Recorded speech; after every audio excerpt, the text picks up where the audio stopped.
Hoy día se llama la sustitución. Es la lección 3 del curso Mi Nueva Alianza con Dios.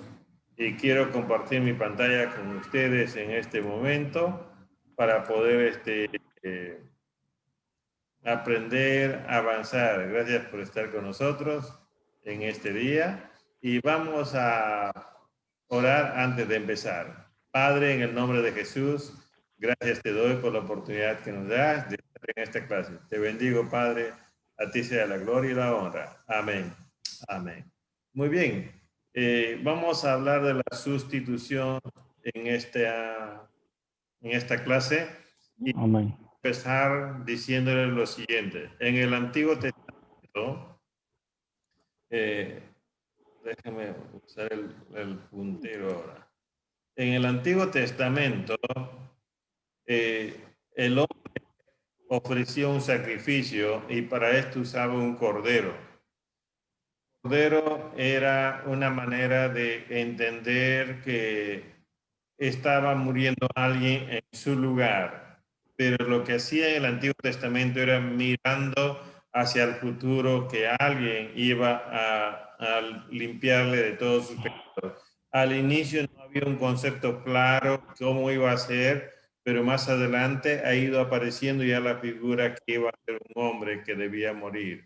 Nosotros que estamos en el Nuevo Testamento, ahora miramos hacia atrás y ya no vamos hasta el Cordero, literalmente, sino vamos hasta la cruz de Cristo y vemos que en esa cruz murió Jesús y por eso que siempre se ha podido llamar Jesús el Cordero de Dios.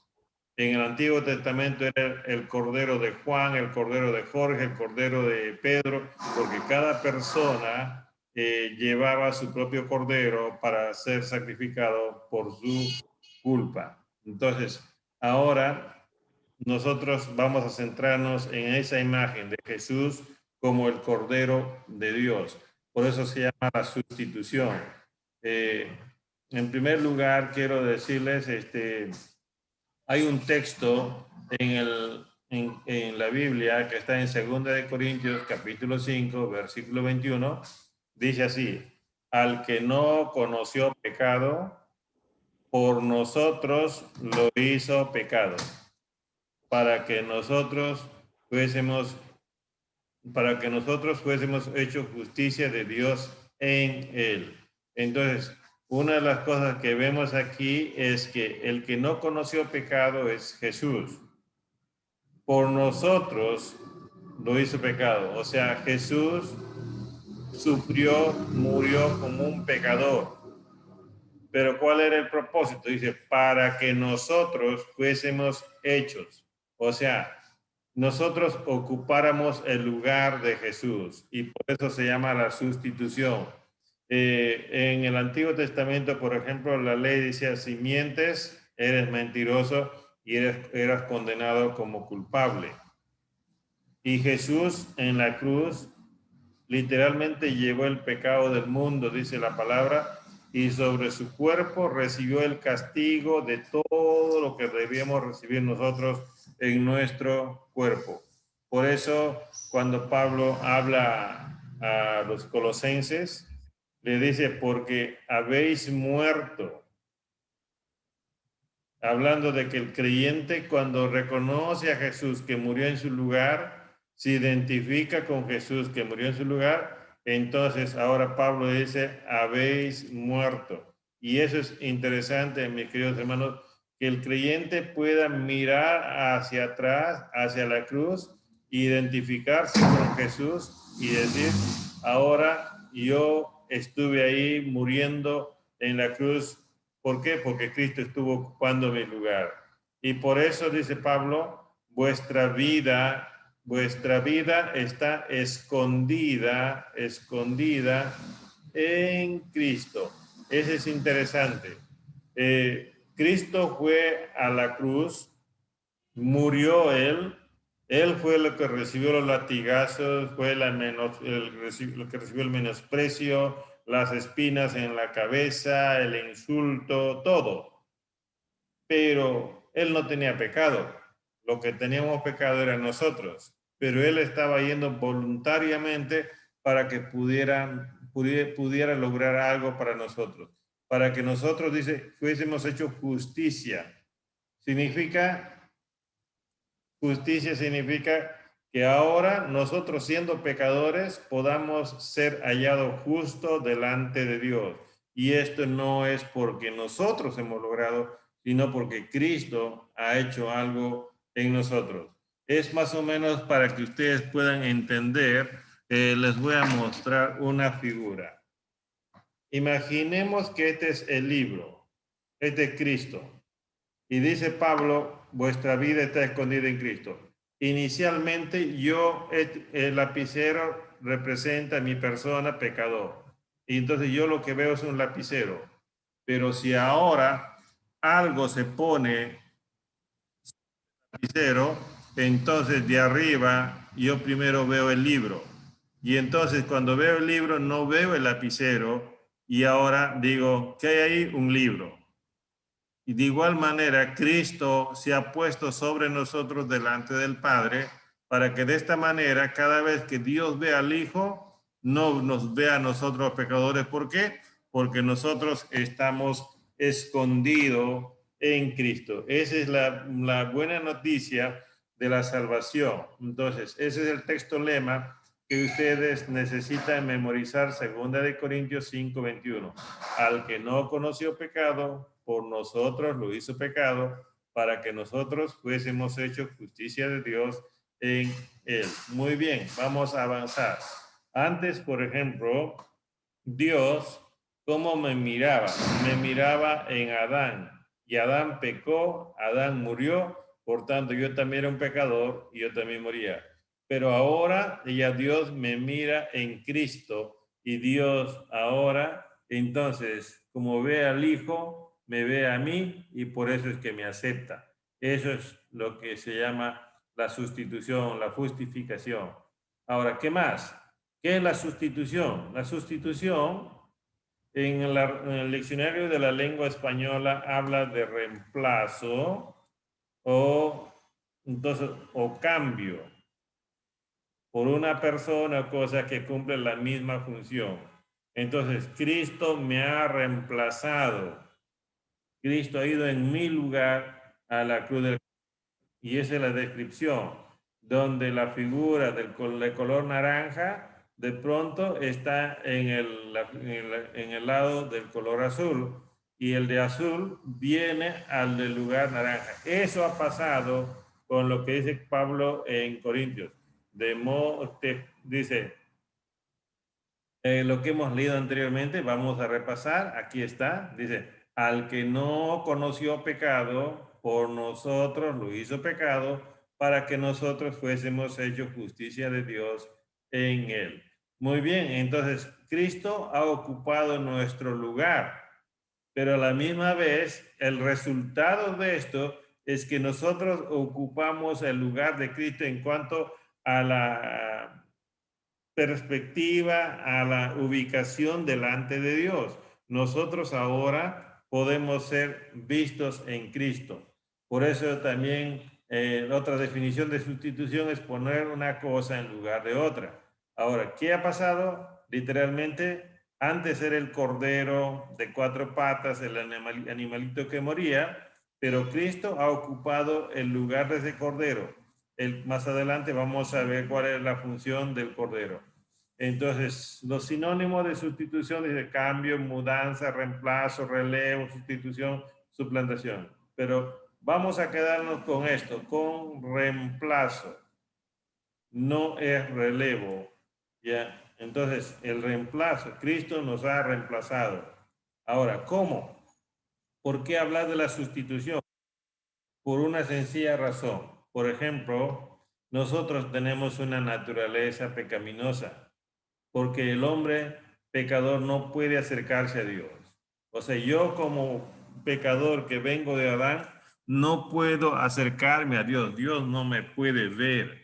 El hombre pecador necesita que Cristo le ayude con su pecado. Nadie puede ayudarme con mi pecado. si están tratando de descubrir la vacuna para el COVID y hasta ahora todavía no lo logran, están en pruebas. Para el pecado, nadie, ningún laboratorio, ninguna persona va a poder encontrar la cura. Por eso es que vino Cristo, para ayudarnos con nuestro pecado. Y entonces aquí tenemos la ilustración, por ejemplo, que había una mujer que era pecadora y de pronto un día se dio cuenta que Jesús estaba ahí y Jesús le perdonó y le dijo, te perdono, no peques más. La mujer tuvo tanto gozo, esa paz en su corazón, que un día se acercó a Jesús, derramó sus lágrimas sobre sus pies y con su cabello lo secó y echó un perfume. ¿Y por qué? Porque esta mujer ahora tenía la tranquilidad de poder acercarse a Dios. Jesús le permitía acercarse a Dios. Jesús le había hablado del perdón. El hombre pecador ahora puede acercarse, ahora puede acercarse a Dios por medio de Cristo. Muy bien. Entonces, una de las razones principales por qué habla de la sustitución es por causa del pecado. El pecado que está en el hombre, y por causa del pecado uno no puede acercarse a Dios. ¿Qué nos dice la Biblia acerca de nuestra naturaleza pecaminosa? Eso es muy importante entender. ¿Cómo soy yo? ¿De qué estoy compuesto? Bueno, la Biblia me dice esto, que nosotros no somos capaces de entender a Dios. ¿Puedes leer, Juan, ese texto, por favor? Primera de Corintios 1:18. Porque la palabra de la cruz es locura a los que se pierden, pero a los que se salvan, esto es, a nosotros, es poder de Dios. Locura para los que se pierden, pero para los que se salvan, dice que es poder de Dios. Ahora, esto hay que entenderlo. Por ejemplo, en ese tiempo, para los griegos, hablarle que la muerte en la cruz es para salvarnos, cualquier griego podría decir, pese a la cruz, van, los romanos crucifican en la cruz a los traicioneros, a los delincuentes, a los malhechores. ¿Cómo es que uno que muere en la cruz como malhechor va a salvarme a mí? No, no, no, están locos, están locos.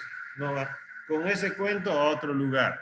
Así podían decir, pero no entendían lo que verdaderamente podía lograr la obra de Cristo en la cruz. No estamos hablando del ladrón de la derecha ni de la izquierda, sino estamos hablando del que estaba en el medio, del Señor Jesús. Por eso es que nosotros, cuando llegamos a entender el valor, la importancia de la cruz, entonces ahí dice Pablo, encontramos salvación, liberación. ¿Y por qué? Porque en la cruz hay poder de Dios. Que la sangre de Jesús, dice la Biblia, nos limpia de todo pecado. Cuando nosotros nos arrepentimos, somos limpiados de todo nuestro pecado y de pronto encontramos la salvación, no solo la salvación, sino, como hemos visto anteriormente, nos llama hijo de Dios.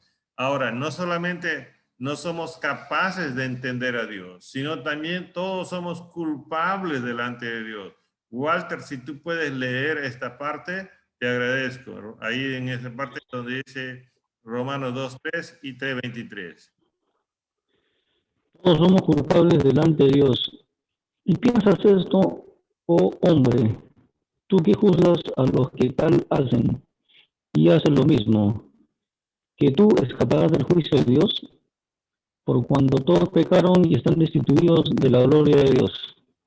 Entonces, gracias, Walter. Aquí, por ejemplo, dice, aquí está hablando de a los fariseos, a los religiosos de ese tiempo. Pablo le dice, tú que juzgas, tú que declaras culpable, inocente a los que cometen falta. Pero, ¿cuál es el problema? Le dice Pablo, tú haces lo mismo. ¿Ya? Es como que Vizcarra hablaba que de su lucha contra la corrupción y ahora en estos días está saliendo cada vez más colaboradores o delatores que están diciendo que le han entregado coima. Hace un tiempo, hace 10 años, 15 años, hablaba con un ingeniero civil que trabajaba en un gobierno regional y él supervisaba obras que daban a los contratistas.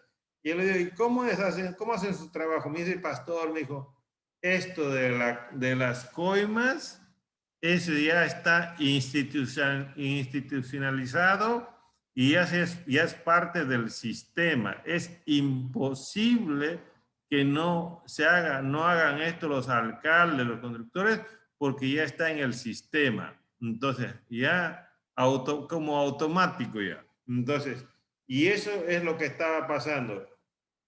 Fariseos que estaban denunciando, juzgando a los demás, pero ellos estaban haciendo lo mismo. Y por eso le dice Pablo, tú tampoco vas a escapar del juicio de Dios, porque Pablo hacía lo mismo mientras era fariseo.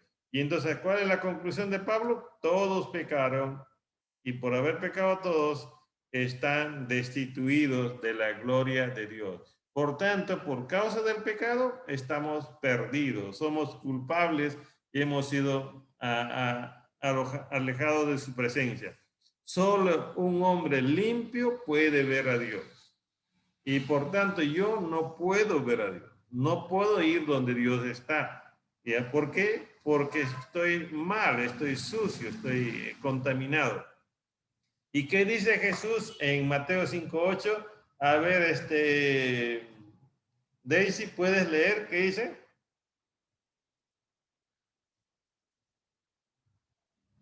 ¿Tiene audio? No tiene audio, Daisy. Sí, pastor. Ya, dale. Ya.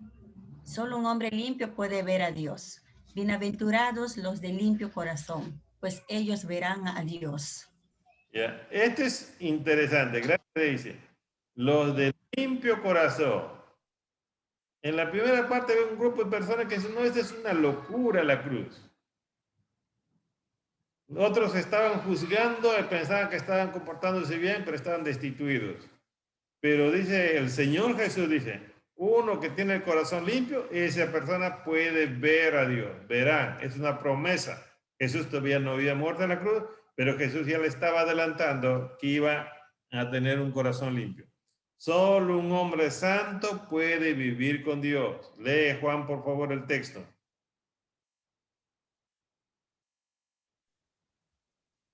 Juan, ¿puedes leer? Porque yo soy el Señor, que os he hecho subir de la tierra de Egipto para ser vuestro Dios. Seréis pues santos porque yo soy santo. Buscad la paz con todos y la santidad, sin la cual nadie verá al Señor. Entonces, ahora, por eso es que el hombre no puede ver a Dios, porque Dios es santo. Santo significa apartado, consagrado, y entonces pecado significa transgresión a la palabra de Dios, estar sucio, estar contaminado. Y entonces Dios cuando saca al pueblo de Egipto ya les dice, yo soy santo y ustedes tienen que ser santos. Pero estaba hablando de que un día van a llegar a tener esa naturaleza santa, porque Jesús también ya les habló del corazón limpio. Y entonces ya cuando Hebreos, por ejemplo, se escribe en la carta de los Hebreos, después que Jesús murió, dice, buscad la paz con todos y la santidad. Sí se puede lograr la santidad ahora, sin la cual nadie verá al Señor. Después de la muerte de Jesús en la cruz, ya nosotros podemos tener un corazón limpio y podemos nosotros ahora ver al Señor. Muy bien, entonces ahora sí, vamos al principio de la sustitución. ¿Cómo inició todo esto en el Antiguo Testamento? Dice en Levítico 17:11, porque la vida de la carne está en la sangre. Y os he dado para hacer expiación sobre el altar por vuestras almas, y la misma sangre hará expresión de la persona. Entonces, el principio era una vida muriendo, derramando su sangre para que la persona pueda pasar. Expiar significa pasar por alto. ¿Ya? Pasar por alto la culpa. Entonces, en el Antiguo Testamento, cuando una persona, por ejemplo, cometió una falta, había ciertas normas cómo debían ofrecer sus sacrificios. En algunos casos, por ejemplo, cuando el sacerdote ofreció un sacrificio por sus hijos y por el pueblo llevaba un toro, una vaca, llevaba un buey, pero cuando las personas o por familia llevaban un cabrito y otros que son más pobres llevaban un palomino o tórtola o un carnero o avecillas, pero ya de acuerdo a su capacidad adquisitiva, entonces las personas pueden llevar algo más pequeño, pero moría una res o un carnero o moría una ave o un cabrito, pero alguien tenía que morir para que de esa manera pudiera la persona expiar su culpa. Ahora, dice en Levítico 8:14, entonces trajo el novillo de la ofrenda por el pecado y Aarón y sus hijos pusieron sus manos sobre la cabeza del novillo. Ahora, aquí es interesante. Entonces, ¿cuál es el novillo? Aquí está. Entonces, Aarón tenía que matar un animal como esto para derramar su sangre y con su sangre sacrificaba el altar donde se iba a ofrecer la ofrenda para el Señor y parte de la sangre también era para purificar sus propias vidas y todo el lugar. Entonces, pero el cordero era para cubrir parte de su propia vestimenta. Ahora, en Levítico 8:18 dice, entonces presentó el carnero del holocausto y Aarón y sus hijos pusieron sus manos sobre la cabeza del carnero. Entonces, aquí está, ¿dónde está el carnerito? Por aquí está. Entonces, donde Aarón tenían que poner. Ahora, el cordero de la Pascua era un cordero más tierno, ¿ya? Entonces, no era un carnero adulto. Carnero es adulto, pero el cordero es más tierno. Entonces, y Aarón y sus manos ponían sobre su cabeza del carnero y ese carnero moría. Ahora, y por eso llega a la conclusión el libro de Hebreos diciendo, casi todo es purificado. Purificar significa limpiar. Casi todo es purificado según la ley con sangre. Había bastante sangre que se derramaba en el templo en esos tiempos por los sacrificios que se hacían. Sin derramamiento de sangre no se hace remisión. Entonces ya el pueblo hebreo estaba acostumbrado a sacrificar.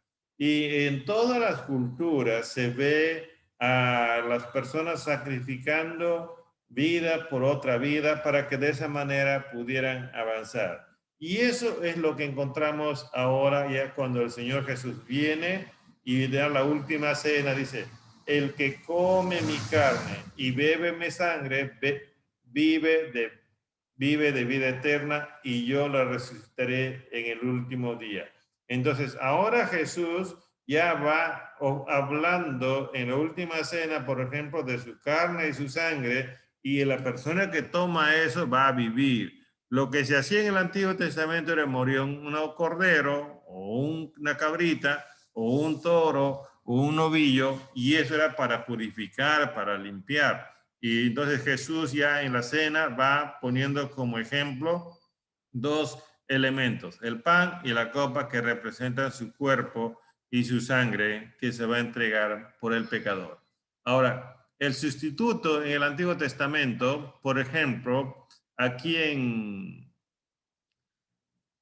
Levítico capítulo 14, versículo 27 al 29, voy a pedir a Daisy si puede leer, por favor, esta parte.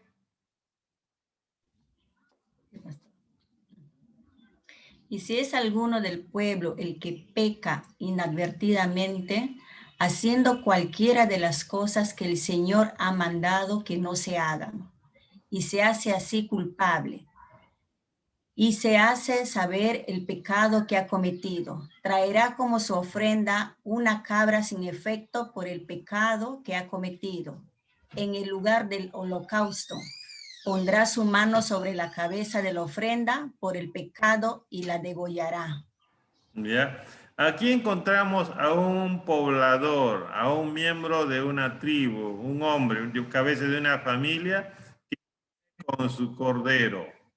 Se presenta ante el sacerdote y le dice, mira, ve, he traído mi cordero para que muera por las faltas que yo he cometido. Ahora, ya no, ni siquiera, no sé si mencionaban el pecado, pero dice, si alguno del pueblo que peca inadvertidamente, por ejemplo, de pronto estaba cortando leña y su hacha salió volando y golpeó a una persona y lo mató.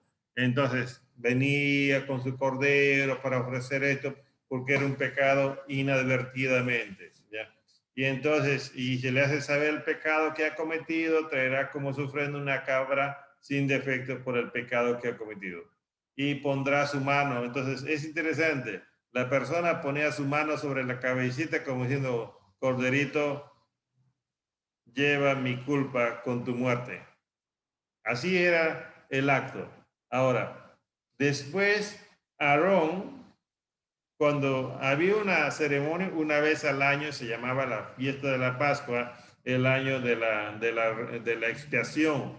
Entonces, ahora lee por favor aquí Walter, ¿qué dice en este texto guinda?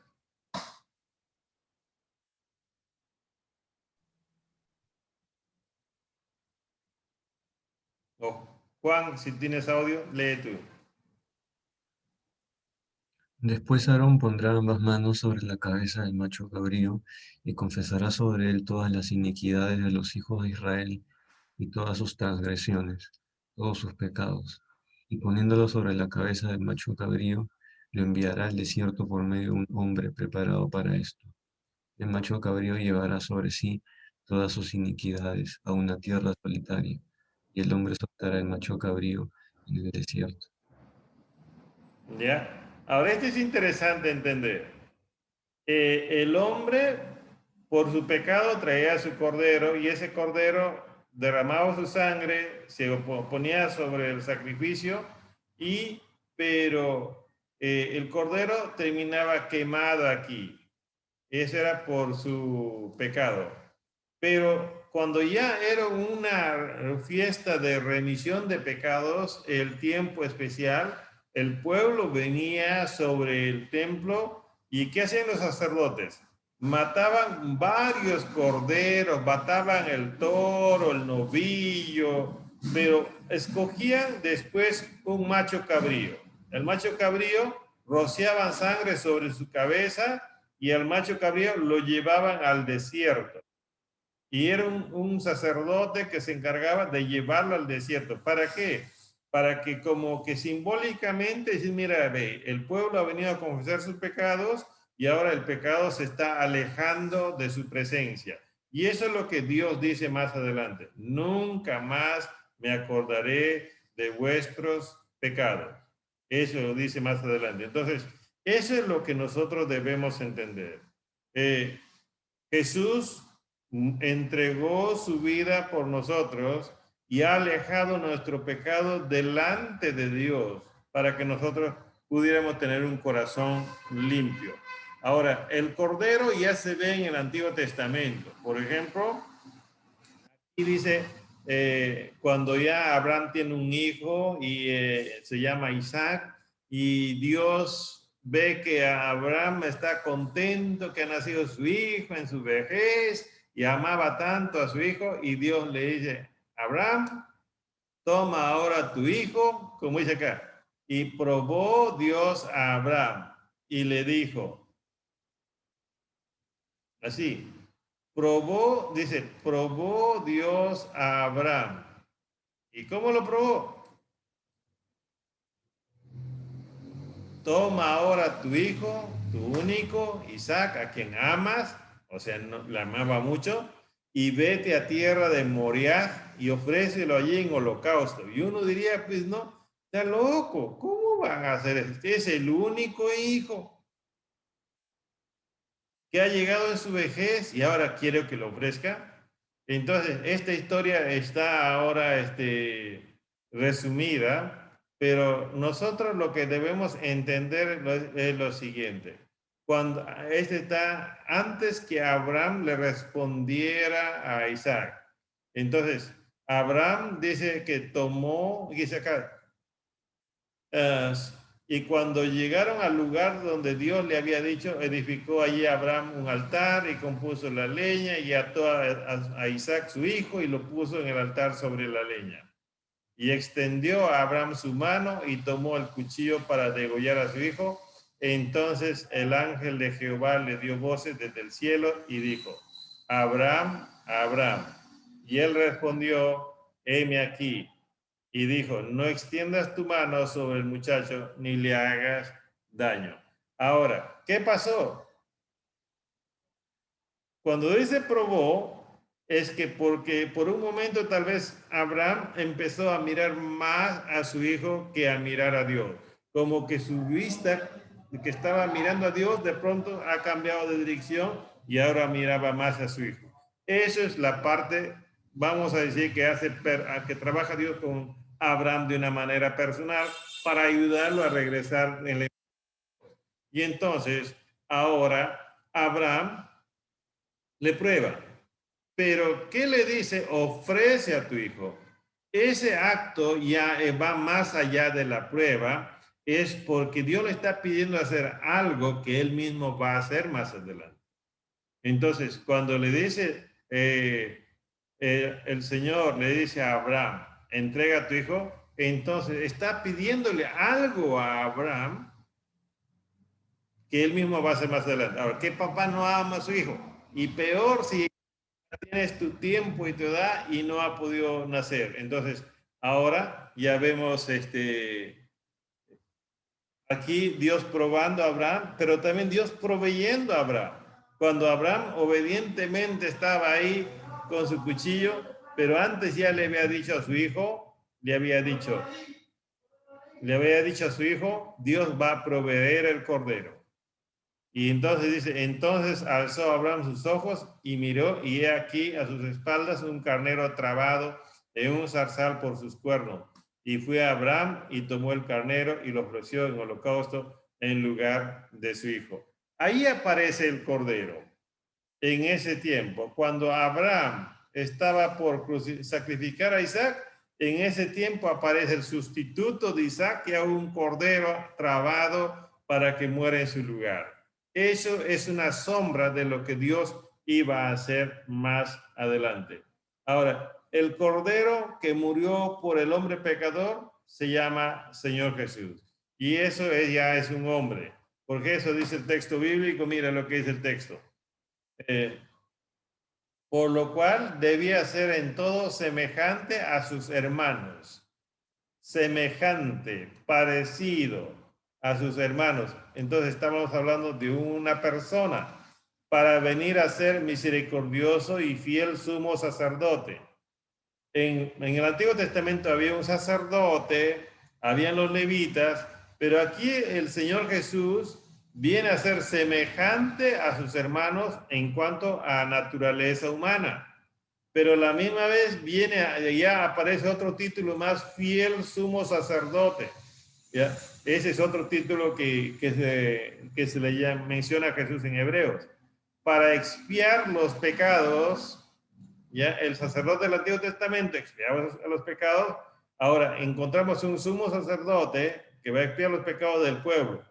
Pues dice, en cuanto él mismo padeció. Ahora, el sacerdote del Antiguo Testamento no padecía él mismo, sino el cordero o la cabrita o el toro. Pero aquí es él mismo padeció siendo tentado, es poderoso para socorrer a los que son tentados. Aquí ya encontramos la figura del Señor Jesús como persona pasando unas pruebas como un hombre común y corriente. Ahora, ¿qué dice Isaías sobre esto? Isaías dice lo siguiente: ciertamente, Él nuestras enfermedades, sufrió nuestros dolores. ¿Qué más? Nosotros le tuvimos por azotado, por herido de Dios y abatido. La gente movía la cabeza, pobrecito. Mas él herido fue por nuestras rebeliones, molido por nuestros pecados. Aquí está ya ahora el hombre que está ocupando el lugar de otro hombre, ya no es el cordero, sino ahora es una persona. Y aquí dice, el castigo de nuestra paz fue sobre él. O sea, para yo tener paz con Dios, necesitaba recibir primero el castigo, y ese castigo lo recibió el Señor Jesús. Y por su llaga fuimos nosotros curados. Todos nos descargamos como ovejas, cada cual se apartó por su camino, mas Jehová cargó en él el pecado de todos nosotros. Entonces, cuando Jesús muere en la cruz, dice, Dios mío, ¿por qué me has desamparado? ¿Dónde llegamos nosotros a ver una indicación que Jesús es el Cordero de Dios? Por Juan el Bautista. Juan el Bautista vino 6 meses antes del Señor Jesús a predicar y estaba predicando el arrepentimiento, y un día Jesús apareció y Juan el Bautista les presentó a la gente y dijo, ahí está el Cordero de Dios que quita el pecado del mundo. Juan capítulo 1, versículo 29. Entonces, ahí ya va tomando más forma ahora la persona de Jesús como el Cordero de Dios. Por eso en Isaías dice, con todo eso Jehová quiso quebrantarlo, sujetándole a padecimiento, cuando haya puesto su vida en expiación por el pecado, verá linaje, vivirá por largos días, y la voluntad de Jehová será prosperada en su mano. Y este es interesante, verá linaje, es como diciéndonos, de él aparecerá una nueva generación, de él saldrán nuevos hijos, y esos somos nosotros, los que hemos conocido, los que hemos creído en él. Ha muerto el Señor Jesús sin pecado en la cruz. Ha sufrido sin pecado en la cruz, pero por nosotros. ¿Y cuál es la recompensa que él quiere tener? Es ver linaje. ¿Y qué más dice? Vivirá por largos días, y la voluntad de Jehová será en su mano prosperada. Eso es. El hombre que llevaba su corderito en el Antiguo Testamento regresaba diciendo, ay, murió un cordero, por fin he cumplido. Pero siempre todavía tenía esa conciencia que estaba ahí la culpa. Pero cuando nosotros tomamos a Jesús y vemos que él llevó todo, llegamos a tener una paz que todo se lo llevó él, nada queda en nosotros. Es mucho más superior que la muerte de un corderito natural en el Antiguo Testamento. Ahora, por eso decimos que Cristo es nuestro sustituto. A ver, por favor, aquí Daisy, ¿puedes leer?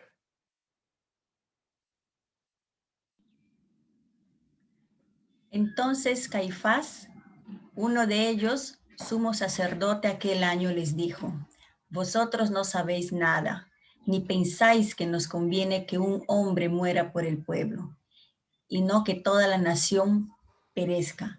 Esto no lo dijo por sí mismo, sino que, como era el sumo sacerdote aquel año, profetizó que Jesús había de morir por la nación, y no solamente por la nación, sino también para congregar en uno a los hijos de Dios, que estaban dispersos. Así que desde aquel día acordaron matarle. Yo soy el buen pastor. ¿No? Sí. Ok. Ya, pastor. Ya. Entonces, aquí encontramos algo. Ya el sumo sacerdote de ese tiempo, que era Caifás, estaban discutiendo ahora los sacerdotes, los fariseos, ¿cómo acusamos a Jesús? ¿Cómo damos muerte? Y entonces ahí sale el sumo sacerdote y dice, está escrito, es mejor que muere una persona por todo el pueblo. Y él, como dice el texto, estaba profetizando aquí de la muerte de Jesús, como que legalmente hay un artículo donde dice que puede morir una persona por todo el pueblo. Y eso estaba escrito desde el Antiguo Testamento. Pero no es que lo agarraron y lo llevaron a la fuerza a morir a la cruz. No, Jesús voluntariamente quiso ir a la cruz. Por eso él dijo en Juan 10, yo soy el buen pastor da su vida por sus ovejas. Ahora es interesante, mis hermanos, dice en la Biblia que en el Antiguo Testamento, cuando se celebraba la fiesta de la Pascua, el sacrificio de los animales era más o menos promediando de las 3 de la tarde, más o menos ese era el tiempo. Era más o menos conocido como la hora novena. La hora novena es más o menos 3 de la tarde. La primera hora es las 6, la hora tercera es las 9, la hora sexta era el calendario romano, era las 12 y la hora novena era más o menos las 3 de la tarde. Ahora, ¿qué nos dice el texto bíblico? Era la hora tercera cuando crucificaron al Señor Jesús. ¿A qué hora crucificaron? Más o menos a las 9 de la mañana. Marcos 15, 25. Hablamos de hora tercera. 2. Cuando llegó la hora sexta, ya estamos hablando de mediodía, hubo oscuridad. Y estaba ahí crucificado sobre la tierra hasta la hora novena. Ya encontramos ahora la hora novena, que es de las 3 de la tarde. Y a la hora novena Jesús exclamó con fuerte voz, Eloí, Eloí, lema sabactani, que traducido significa, Dios mío, ¿por qué me has abandonado? Y Jesús, dando un fuerte grito, expiró, dice en Marcos 15, 37. Entonces, ahora ya podemos ver, cuando decimos que Jesús es el Cordero de Dios, es porque ocupó el lugar nuestro, murió en nuestro lugar. Pero murió como el Cordero que moría, el Cordero de la Pascua, eso de la hora novena. Esa hora se celebraba. Cuando uno lee, por ejemplo, Éxodo capítulo 12, versículos 5 y 6, encontramos que al atardecer se sacrificaba el animal.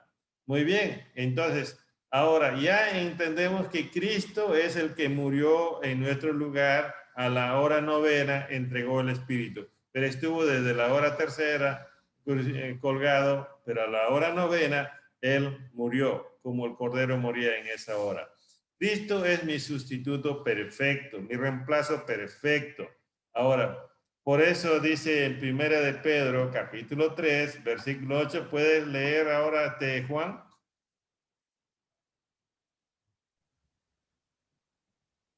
Quien llevó él mismo nuestros pecados en su cuerpo sobre el madero, para que nosotros, estando muertos a los pecados, vivamos a la justicia, y por cuya herida fuisteis sanados.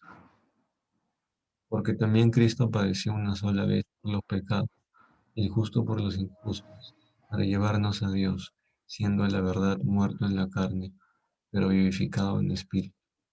Ahora, Pedro, después de la resurrección de Jesús, escribe su carta para explicar todo lo que Jesús ha hecho en la cruz. Y él dice, llevó él mismo nuestros pecados en su cuerpo. ¿Se acuerdan ustedes del macho cabrío que salía al desierto para alejar el pecado? Ahora está haciendo Jesús la misma figura sobre el madero para que nosotros, estando muertos, vivamos. Ahora ya no es perdón, sino vida justa, y por cuya herida fuiste sanado, liberado.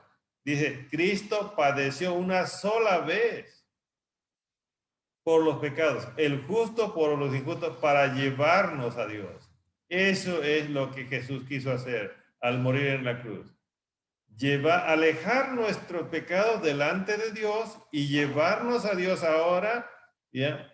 Para que nosotros podamos tener vida, para que nosotros podamos vivir en la presencia del Señor. No solamente eso, a Jesús no le fue fácil eso. Jesús mismo dijo, ahora está turbada mi alma, ¿y qué diré? Padre, sálvame de esta hora. Mas para esto he llegado a esta hora. Jesús quiso hacerlo, le costó, salía gotas de sangre de su sudor, pero dijo, para esto he venido y ha llegado a esta hora y lo tengo que hacer. Fue voluntariamente a la cruz.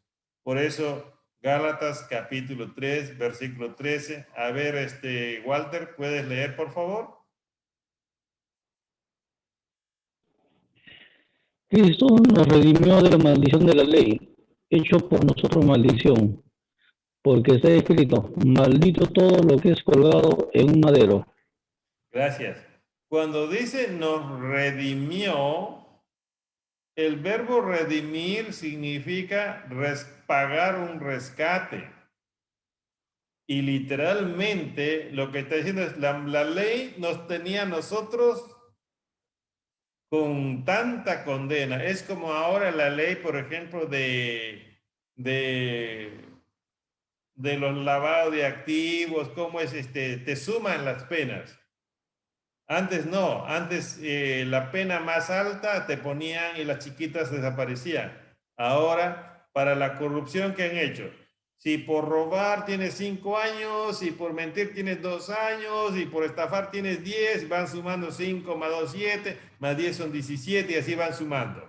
Entonces, cuando dice que Cristo nos redimió de la maldición de la ley, entonces lo que está diciendo es Cristo nos ha rescatado de todo el castigo que la ley tenía para nosotros. Por eso es que ahora podemos sentirnos libres. ¿Sí? ¿Por qué? Porque el que iba a la cruz literalmente dice que era un maldito, una mala persona. Pero Jesús nunca era una mala persona. Fue por nuestro lugar. Nosotros éramos la mala persona. Él fue a tomar nuestro lugar. Por eso, no solamente Cristo es mi sustituto, como hemos dicho, perfecto, sino que Cristo es mi sustituto suficiente. Mira lo que dice aquí, Romanos 8:3. Lee Daisy. Porque lo que era imposible para la ley, por cuanto era débil por la carne, Dios, no leo por allá, Dios enviando a su Hijo, enviando a su Hijo en semejanza de carne de pecado y a causa del pecado, condenó al pecado en la carne. condenó el pecado en la carne ¿de quién? De Jesús. De su Hijo. Su Hijo Jesús. ¿Ya? La ley no podía liberarnos porque era débil por la carne. Pero enviando a su Hijo en semejanza de carne como hombre, ahí condenó, ahí hizo que cayera todo el peso de la ley que iba a caer sobre nuestra propia carne. ¿Quién iba a resistir los 40 azotes de esos romanos? ¿Quién iba a resistir los clavos en las manos, en las pies? ¿Quién iba a resistir la corona de espinas? Y tener tanta sed, era morir y no era suficiente para salvarse. Pero Cristo murió sin pecado, por eso es que el Padre lo resucitó. Por eso decimos que Él es suficiente. Por eso Jesús dijo, nadie tiene mayor amor que este, que uno ponga su vida por sus amigos. Nosotros necesitamos mirar a Jesús y decirle, Jesús, lo que has hecho por mí es maravilloso, es grande. Ni el corderito del Antiguo Testamento, ni el cabrito, Señor, podía hacer nada por mí, pero tú lo has hecho, Señor. Y ahora me has dado vida, y ahora mi pecado ha sido condenado en tu cuerpo, Señor, y ahora yo soy una persona libre. Jesús, cuando dice, hubo tomado el vinagre que le habían empapado y dado, dijo, consumado es. Este término consumado es interesante entender. En el original, en el griego, suena así, tetelestai. Tetelestai. ¿Qué significa? Cuando una persona, por ejemplo, tenía una deuda grande, y un día se esforzaba o alguien le ayudaba a pagar su deuda, iba con la satisfacción de mostrar el recibo o de pedir su recibo que ya no le debe nada. Es como cuando tú tienes un préstamo en el banco y vas y dices, voy a cancelar mi deuda con tu aguinaldo o tu CTS, pero ya no quiero tener más deudas, no quiero pagar más intereses, y vas y juntas todo y vas al banco y pagas y le quiero mi recibo ahora de deuda cero. Y cuando te da el banco un documento, te dicen, mira, ve, deuda cero. Tu deuda ha sido cancelada. Tú ya andas tranquilo porque ya no va a llegar el recibo a fin de mes y que van a estarte cobrando intereses. Y entonces cuando Jesús dijo consumado es no está diciendo para él mismo, sino para el hombre. Está diciendo, ahora el hombre no te debe nada. Todo lo que el hombre te debía pagar, he recibido yo en mi carne. Yo he recibido en mi cuerpo. Y por eso es que dice, ya no te debe nada y ahora yo puedo partir. Habiendo inclinado la cabeza, entregó el Espíritu. Por eso dice Pablo, de modo que si alguno está en Cristo, ¿qué dice? Nueva criatura es. Las cosas viejas, la maldición de la ley pasaron. Y he aquí, todas son hechas nuevas. Ese es lo lindo, la buena noticia. Por eso se llama Evangelio Buenas Noticias. ¿Por qué? Porque yo era un pecador y no había solución para mi problema. Estaba lejos de Dios, Dios no me podía ver, pero ahora, ¿qué pasó? Cristo ha venido y ha podido darme a mí una nueva vida. Mis hermanos, eso es lo que hay que valorar, eso es lo que hay que, ¿cómo se llama? Reconocer delante del Señor, que Jesús nos ha dado una nueva vida. Muy bien, esta es la clase de